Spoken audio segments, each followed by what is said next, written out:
Hello guys, स्वागत है आपका आपने YouTube चॅनल ट्रॅव्हल विथ राज पे। सर्वप्रथम या चॅनलवरती तुम्ही नवीन असाल तर मित्रांनो चॅनलला सबस्क्राइब करा। तर आज मी घेऊन आलो आहे आपल्यासाठी कोजागिरी पौर्णिमेचा मसाला दुधाची पार्टी। टेरेसवरती मसाला दूध करायचं ठरवलं आणि लगबग चालू झाली। टेरेसवरती आल्यानंतर सर्वप्रथम आम्ही चूल मांडली आणि चुलीमध्ये पातेल्याचं नियोजन केलं। मिलिंद सेट इकडे तयार होते।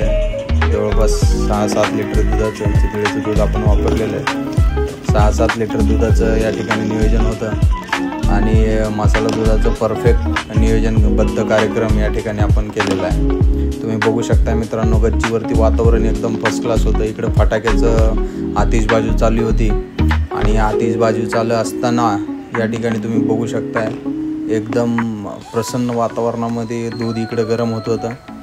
त्यासाठी आपण सर्वप्रथम चितळेचं म्हशीचं दूध आणलेलं आहे। तुम्ही चंद्र पण बघू शकता।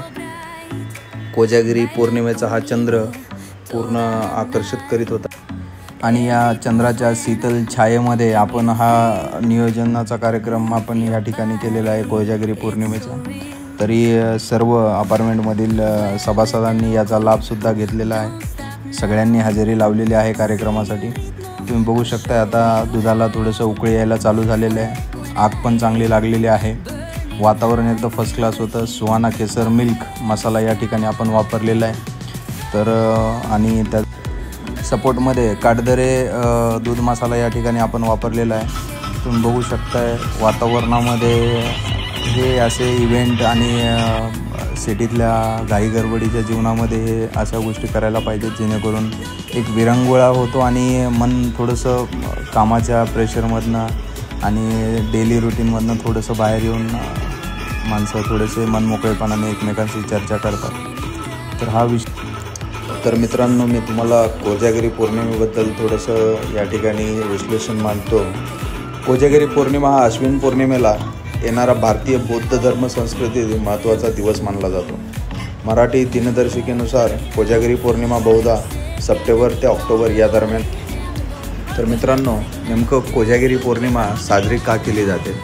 कोजागिरी पौर्णिमा शरद पौर्णिमेला साजरी केली जाते कारण या रात्री चंद्र त्याच्या 16 कलांनी परिपूर्ण असतो। देवी लक्ष्मी समुद्र मंथनातून प्रकट झाली आणि ती पृथ्वीवर येऊन लोकांना आशीर्वाद देते असे मानले जाते। या दिवशी जो जागरती कोण जागत आहे असे विचारत लक्ष्मी घरात फिरते, म्हणून याला कोजागिरी पौर्णिमा म्हणतात। या दिवशी चंद्रप्रकाशात खीर ठेवून आणि जागरण करून लक्ष्मीची पूजा केली जाते। मित्रांनो, तुम्ही या चॅनलवरती नवीन असाल तर मित्रांनो लाईक करा, चॅनलला सबस्क्राईब करा आणि कमेंटमध्ये सांगा तुम्हाला व्हिडिओ कसा वाटला ते। थँक्यू, धन्यवाद।